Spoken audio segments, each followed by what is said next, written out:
Our family's gathering is important. If you don't come back, I'll force you to get a divorce. At my late dad's funeral, Sarah's sudden outburst left me frozen in place. I couldn't understand her nerve to continue spouting nonsensical words. I had reached my limit. Just as my anger was about to erupt, someone appeared behind me and delivered a shocking statement to Sarah. My name is Rachel, and I'm a 40-year-old handmade artist. I've been married to my husband, Paul, for 20 years now. Paul runs his restaurant. The whole family is a business person. His dad, John, owns a construction company, and his older sister, Mary, runs a nail salon. His younger sister, Emily, is a lawyer and is about to open her own office. I've had intense conflicts with his mom, Sarah, even before we got married. My dad, Robert, and John have been best friends since their childhood. Because of that, Paul and I often visited each other's homes and grew up feeling like siblings until high school without seeing each other as potential partners. But things changed when we hit adolescence. I started to feel attracted to Paul's comfort and kindness, and I confessed to him. Paul felt the same way, and we started dating. We decided to let our parents know first, and after 6 months of dating, we informed them. However, Sarah was strongly opposed. She never expected us to start dating, and her attitude changed drastically the moment we told her. Since then, she's been very harsh and has viewed me as an enemy. What did you just say? Sarah glared at me with eyes full of hatred, as if she were looking at an enemy. Then she suddenly threw the TV remote, which was nearby, directly at my face.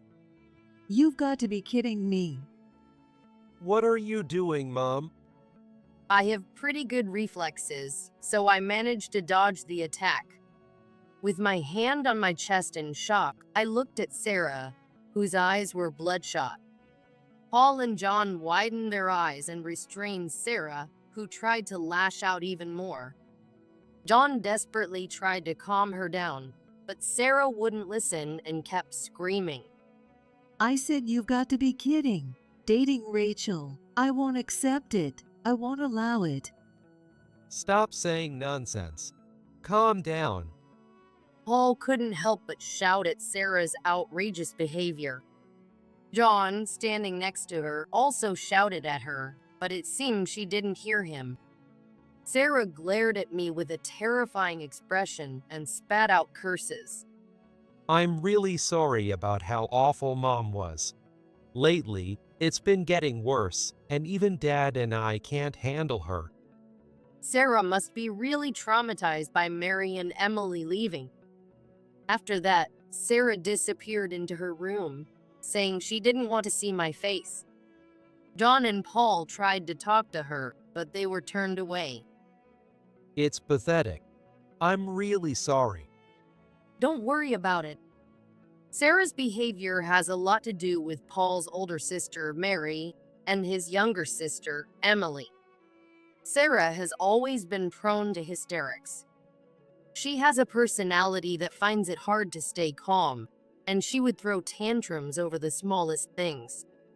Because of this, Emily often argued with her, and Mary became exhausted. Both of them ended up despising Sarah. Sarah, being very intelligent herself, wanted to raise Mary and Emily to be just as smart and aimed to get them into prestigious universities. Because of this, she forced them into an intense study regimen, similar to what we now call education-conscious mother. However, for Mary and Emily, this was pure torture. Mary and Emily were naturally good at sports. They had planned to go to prestigious schools for volleyball and basketball, which they excelled in, but Mom was completely against it. Our house was a battlefield every day with things flying around during their fights. At that time, the economy was bad, and John's company was on the brink of bankruptcy. As a result, John was overwhelmed with his work and couldn't take care of family matters, leaving Mary and Emily in Sarah's hands. Mom was at her breaking point due to the dire situation and attempted to take her own life, which forced Mary and Emily to give up on their dreams. Seeing Sarah leaning over the balcony, Mary and Emily panicked and restrained her. Terrified by Sarah's violent outburst, they had no choice but to abandon their dreams and comply with her demands. Eventually, both of them reached their limit with the situation. Despite Sarah's efforts to stop them, they moved to New York when Paul was in high school. It takes 2 hours by plane to get from their hometown to New York. They thought that being this far away would lessen Sarah's control over them. They rented a room in the same apartment and lived together for a while. Sarah was mentally exhausted by what Mary and Emily had done, and from that point on, she started to depend heavily on Paul. I wonder if I'll feel the same way when I have kids, not wanting to let them go. I doubt it. It's not just about not wanting to let them go. It's more like a desire to control rather than to possess. She wants to keep us close as her puppets to manipulate. Paul's eyes darkened. Our house is located directly across the street from Sarah's house. An apartment across from us happened to have a vacancy, and I suggested to Paul that moving there might make Sarah feel more at ease. Paul was against the idea, but I approached Sarah. I believed that eventually she would have to accept it, so I stood firm in my decision. Mary and Emily still showed no signs of returning home. In fact, to distance themselves further from Sarah, they have now moved to a location that is a 2-hour flight from New York. They informed us that they are living comfortably away from Sarah. Sometimes I wonder, would it be better for you if you were with another man? I worry that by dragging you into this complicated family situation, I'm making you unhappy. I'm really sorry. Every time Paul apologized, I would cheer him up with a bright smile that could dispel the gloom. I knew what I was getting into when I chose to be with you, so instead of feeling down, let's think about how to win Sarah over. It's better to look forward than to dwell on the past. Rachel, you're really amazing. For me, this situation is like a game to conquer. How can I get stubborn Sarah to accept us? If I secure support from those around her and create a situation where she has no choice but to acknowledge us, maybe she'll give in. How can I win her over? For someone like me, who believes in making the best of tough situations, this wasn't something Paul needed to apologize for. However, Paul was suffering more than I was. Sarah's hostility towards him intensified in my absence, and his mental strain caused him to lose a lot of weight. Realizing that things couldn't go on like this, I decided to consult with Mary and Emily, who had been friends with me since childhood. As soon as they heard about the situation, both Mary and Emily made time in their schedules and flew over to see me. Emily listened to the detailed story with her mouth agape, while Mary expressed her anger openly. Mom did that. That's insane. It's embarrassing to think that such a person is our mom. At this point, Emily was working as a paralegal, and Mary was a budding nail technician. Despite their busy schedules, they made time to discuss what we should do next. What did Dad say? Did he mention anything? Two of them, whom I hadn't seen in a while, looked more mature and somewhat sophisticated. Having left home and found themselves, they seemed vibrant and full of life.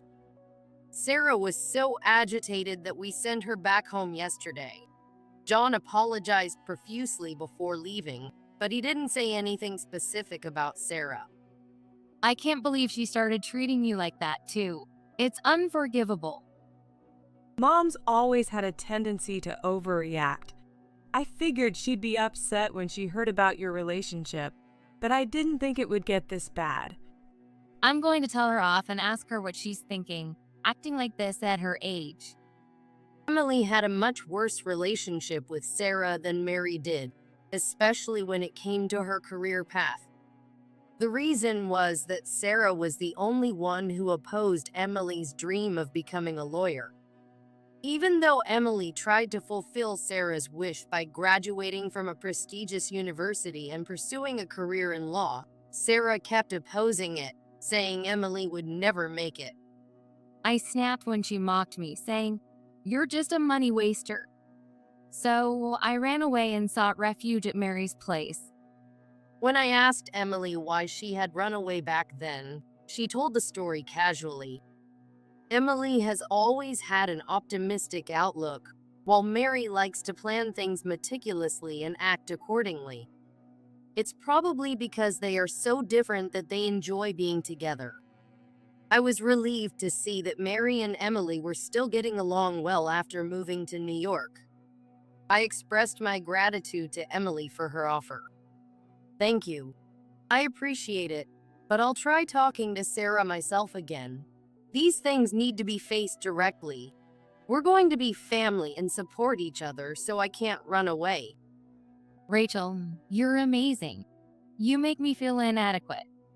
Emily's just too emotional about it. But seriously, if anything comes up, talk to us, okay? We're here to help.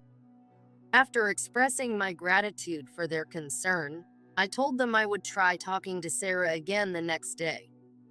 They stayed at my parents' house for a few days. They spent a pleasant time with my parents, enjoying each other's company after a long while. The next day, I reported back to Sarah. But the result was the same. She was completely against it. In fact, she had an even worse hysterical outburst than before, leaving me at a loss. When Mary and Emily heard what happened, they rushed over and intervened. Thanks to their help, Sarah finally agreed to our relationship. Apparently, their logical persuasion left her with no arguments. We managed to get married after that, but that's when the real nightmare began. Can't you even do this? When I got married, I handled these tasks perfectly. Sarah insisted that we live together as a condition for our marriage. She likely wanted to harass me until we divorced. However, I was used to Sarah's abuse, and I had developed my tolerance. So instead of being intimidated by her harassment, I responded cheerfully and positively. "Wow, that's amazing. You really are incredible, Sarah. I'm so glad you can handle this because I definitely can't." Sarah only intended to demonstrate and criticize, but her face turned bright red when she realized I was cleverly using her efforts, and she started screaming complaints in a shrill voice. But I wasn't bothered by her tantrums. I let her words go in one ear and out the other and continued cleaning while humming a tune. Both Paul and John were stunned as they watched. They hadn't expected me to handle things with such composure. I thought our married life would be okay. Some time passed, and then one day it happened. My dad suddenly passed away. The cause was heart failure. On the morning he died, my mom called me, and I was in a state of shock. Even I was mentally devastated and didn't have the courage to go see my dad one last time. However, Paul, worried about me, accompanied me, and thanks to him, I managed to go on the day of the funeral. When I called Sarah and John to inform them of my dad's sudden passing, John, who took the call, agreed and understood. He said he would inform Sarah as well, sparing me the trouble of having to tell her myself. His funeral was held at a funeral home where one of my dad's acquaintances worked. Wanting to give him a grand send-off, many people came, and tears welled up in my eyes from the overwhelming emotion. It was during my dad's funeral that an incident occurred. Our family's gathering is important. If you don't come back, I'll force you to get a divorce. On the morning of the funeral, just 3 hours before the service, Paul received a call informing him that a relative on his side of the family had also passed away. The person was a distant relative of Paul's, and when Paul contacted John, he was told that it would be enough for John to attend and that we didn't need to go. However, when we arrived at the funeral home, Sarah, who had arrived before us, greeted us with fury. How dare you not prioritize your husband's family? Sarah scolded me for an incomprehensible reason. Why are you trying to attend your family funeral when one of our relatives has died? It's normal for a wife to prioritize her husband's family. What nonsense are you talking about? Even if it's just me, Rachel is different. Robert has passed away. Don't say such ridiculous things on a day like this. Since our marriage, Paul has constantly stood up to Sarah on my behalf. He has protested against her attitude, her language, and her treatment of me. Paul couldn't tolerate Sarah's inhumane behavior and kept trying to make her understand. However, it seems he had reached his limit. Even in front of all these people, Sarah was spouting incomprehensible logic, and Paul was fed up. Paul's desperate hope that she wouldn't say anything more embarrassing was unmistakably clear. So what if he died? He was a lousy father who raised such a useless daughter. It's not like we need to attend. Just get ready quickly. Let one of his brothers be the chief mourner instead. What? Are you kidding me? Hey, Mom. Wait a minute. However, Sarah didn't understand Paul's feelings and continued to make outrageous statements, causing Paul to become furious, just as he grabbed her arm to stop her. My anger reached its peak, and I slapped her across the face. The sound of the slap echoed through the funeral home lobby. What do you think you're doing? Sarah staggered back, shocked by the sudden slap. Paul was stunned to see her like that. Immediately, people started rushing over to find out what had happened, and the situation escalated. Sarah held her cheek, both in pain and surprise, glaring at me. I finally unleashed all the anger I had been holding back. It's not, what do you think you're doing? You were saying ridiculous things, so I had to set you straight. What? Sarah looked as if she couldn't believe what had just happened. Tears of shock and pain welled up in her eyes, and people around us started asking what had happened. However, I ignored the voices around me and knelt down to meet Sarah's gaze as she lay on the ground. It's one thing to insult me, but what did you just say? Seeing the furious expression on my face, Sarah trembled with fear. She couldn't answer my question, too scared to speak. I repeated my question in an even deeper, more threatening voice. I asked you, what did you say about my dad? Sarah's shock was evident as she looked at me. Until now, I had never shown any defiance towards her. There was a reason for that. If I lost my temper like this, no one could handle it. I had always responded cheerfully and positively, out of gratitude to Paul, but mocking my dad was a different matter. I glared at Sarah with intense fury. My dad never treated his children as possessions. He was a good man who listened to his children's opinions. And you call him a lousy father? Don't make me laugh. Though I spoke with mocking tones, Sarah said nothing. No, she couldn't say anything. Her hands were trembling with fear, and she was backing away from me as if trying to escape.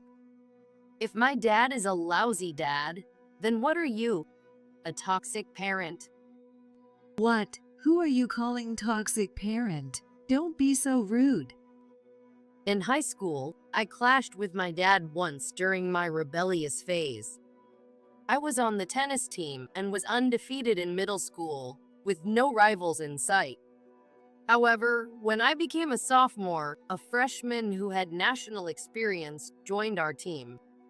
After my first painful loss, I became withdrawn and stopped going to school. My dad wouldn't allow this, and we argued repeatedly about me going back to school. When I finally told him why I didn't want to go, he laughed it off with a bright smile. It just shows how much you love tennis. That's wonderful. Until you're ready, live your life as you see fit. I can't stand people who run away without giving a reason. Running away isn't something to be ashamed of. If you're feeling down, then feel down all the way. Just be honest with us about how you feel. If you do that, your mom and I will always protect you from anyone who mocks you. Don't forget, we're always on your side. He said this while roughly patting my head. At that moment, I deeply thought, I'm so glad he's my dad. I'm proud to be their daughter. There are no better parents than mine.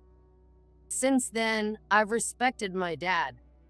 Being ridiculed about my wonderful dad made it impossible to stay calm. Then you shouldn't call someone else's beloved father lousy. At the very least, my dad was far more respectable than you. He never tried to control his children or treat them like his possessions. I completely lost my temper and started yelling at Sarah, not caring who was watching.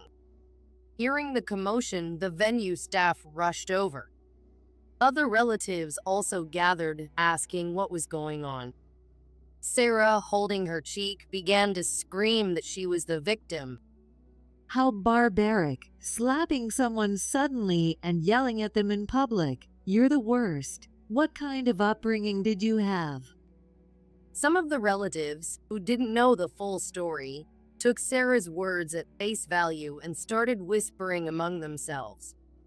I tried desperately to clear up the misunderstanding, but Sarah started crying loudly, and everyone was concerned about her.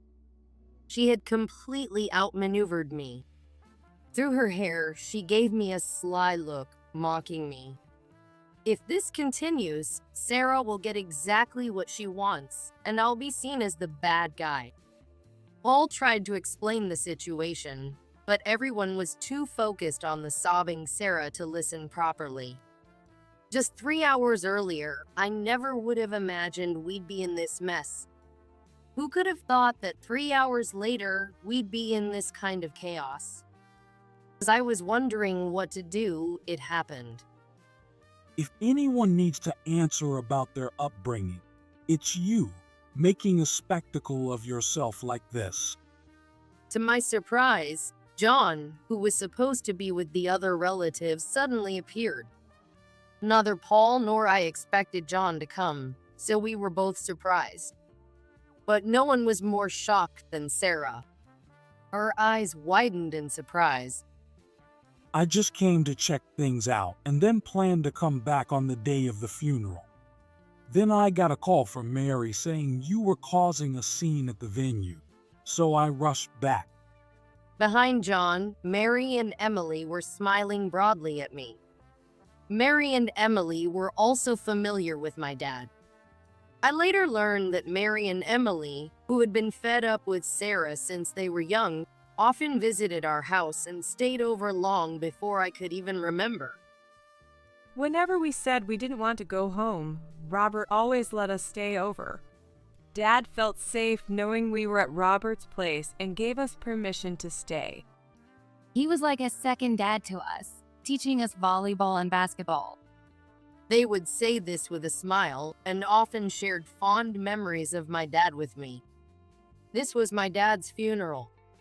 Mary and Emily were also attending the funeral and happened to witness the entire exchange. Mary immediately contacted John. Emily recorded the entire incident with a video camera to capture evidence. They exposed Sarah's lies, proving that I hadn't done anything wrong. Now it's proven that Rachel didn't do anything wrong. Everyone was shocked by the video evidence playing, and they confronted Sarah, demanding an explanation. Realizing she was in a precarious position, Sarah panicked. Shouts of anger erupted from all around her.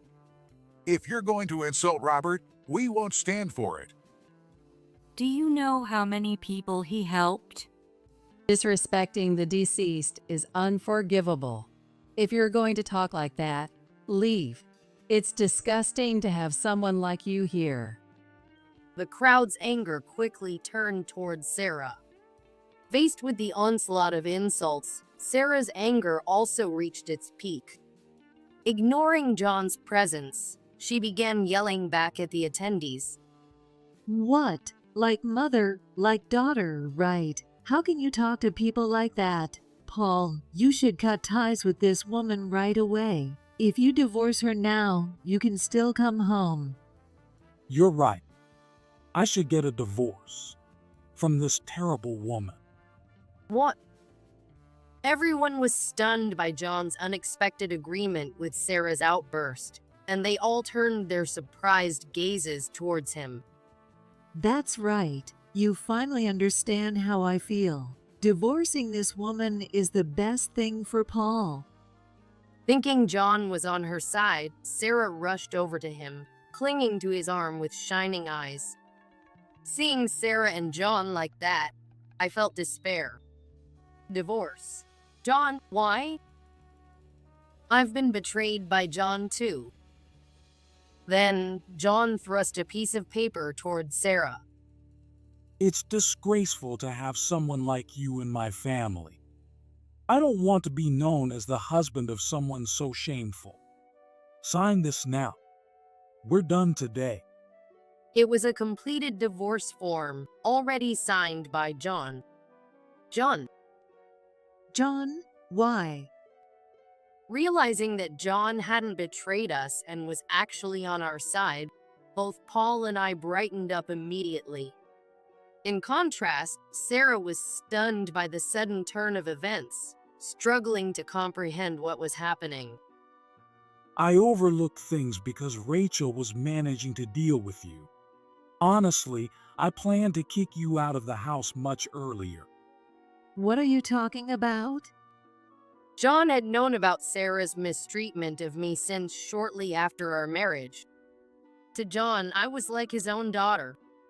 After all, I was the beloved wife of Paul, the daughter he had promised his best friend to take care of. He considered me part of his family. John couldn't forgive Sarah for treating me poorly and had even consulted me about divorcing her. He told me that if I agreed, he would get rid of Sarah. But it was Rachel who stopped me from doing that. In truth, I wanted to agree with John's proposal. However, I knew that Sarah's tight hold on Paul was because she cared deeply about him. Her feelings for Paul weren't entirely bad. I didn't mind putting up with her insults, so there was no need for a divorce. Just knowing that John was willing to support me in that way was enough, so I stopped him from going through with his divorce. Yet you trampled on Rachel's kindness and even went so far as to insult her parents. I've had enough. I don't want to see your face anymore. How could this be? Sarah had likely let her guard down, thinking she wouldn't be divorced despite her behavior. Sarah showed a look of panic in response to John's testimony. No one was concerned about Sarah's distress. Instead, they praised John. So, sign this. We don't need someone like you in our family. No way. What? Everyone thought this was the end for Sarah. However, she hung her head and unexpectedly refused. Then she suddenly lifted her head, wearing a crazed smile, and started provoking us. Who do you think you are, making me sign this? I will never agree to a divorce. I won't accept such a reason for a divorce. You. John's face contorted with anger as Sarah continued to mock him. Sarah continued to provoke John's emotions even further. Too bad. I have no intention of divorcing, and you don't have enough grounds for a divorce, so you can't even take me to court. Since you can't divorce me, you'll have to keep supporting me. Completely confident in her victory, Sarah laughed triumphantly, taunting John. However, Emily, with a big smile, stepped forward. You can get divorced, you know? What? Emily, now in professional mode, appeared with glasses on and spoke surprising words. I said Dad can get divorced. What are you talking about? It seems you think a divorce is difficult, but take a look at this. Emily handed over a very thick brown envelope. Sarah nervously checked the contents. As Sarah's face turned pale, she looked at John in fear and collapsed to the floor. Everyone around exchanged looks and then turned their gaze to Emily, seeking an explanation. She adjusted her glasses with her index finger and smiled as she cornered Sarah. The man in this picture, do you recognize him? No, this is. Oh, you don't recognize him? Well, let's show everyone else. Stop it.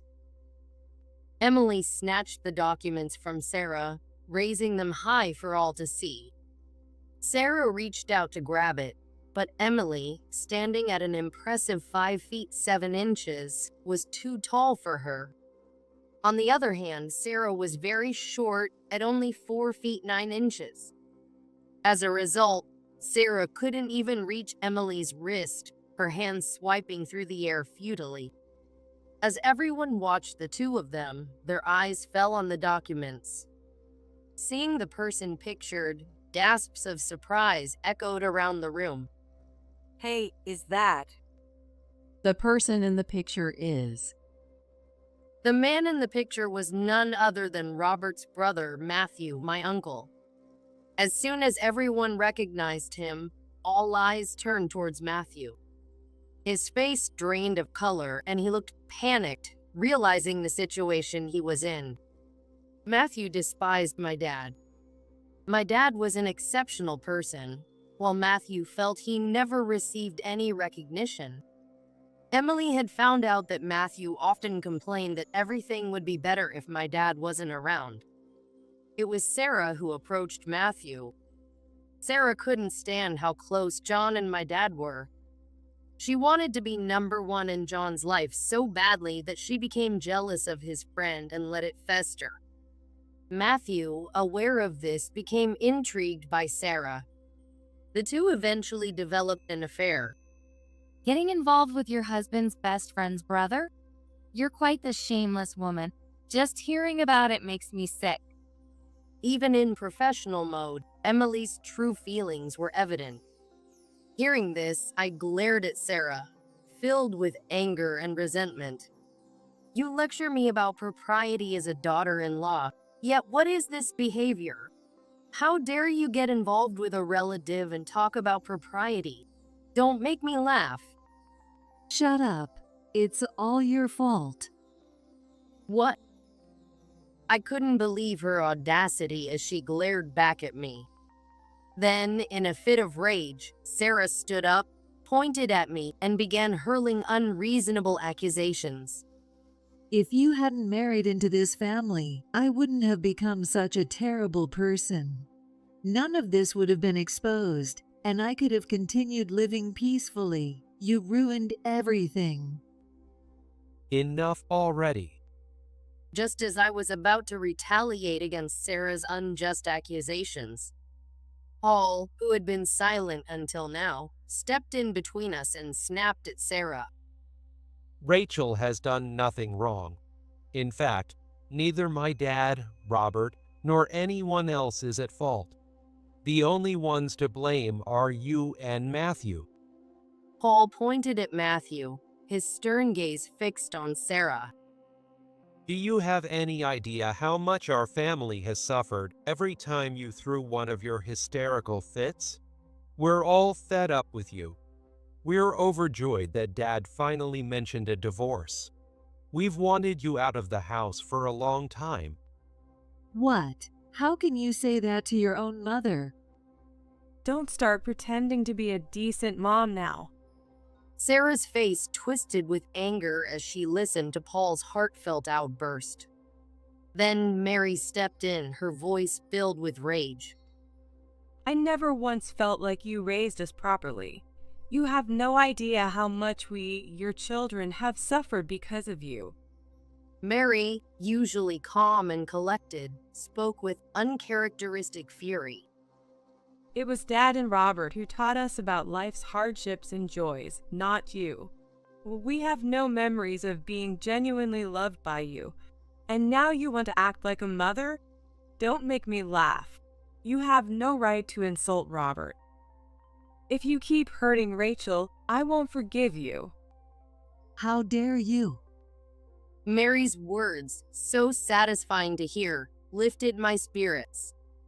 Before Sarah could retort, my relatives began applauding Mary's speech.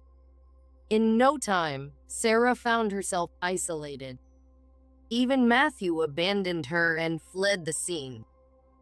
So, we're getting divorced. If you want to fight, bring it on. I have the funds to take this all the way. No, wait, please, don't abandon me. Realizing that John's mind was made up, Sarah clung to him, begging for forgiveness through her tears. However, John easily pushed her away. Then Sarah turned to me, desperately pleading. Please, Rachel, stop John. I won't harass you anymore. From now on, let's live together in harmony and support each other. I've always really liked you, honestly, so please. Sarah tried to cover her lies. She would say anything to avoid getting divorced from John. Seeing through her transparent motives filled me with disgust. Seeing how convenient her words were, I pushed her away with a bright smile. No thanks. I have absolutely no interest in building a good relationship with you. Rachel? She must have had the naive idea that an apology would be enough to get my forgiveness. I coldly spoke to Sarah, who had a look of shock on her face. Just your presence here is unpleasant. So could you please leave? I will never forgive you for what you said about my dad or for all the harassment. Don't blame anyone but yourself for being abandoned by John. Everything that has happened is because of your terrible behavior. Sarah, enraged by my words, reached out to grab me.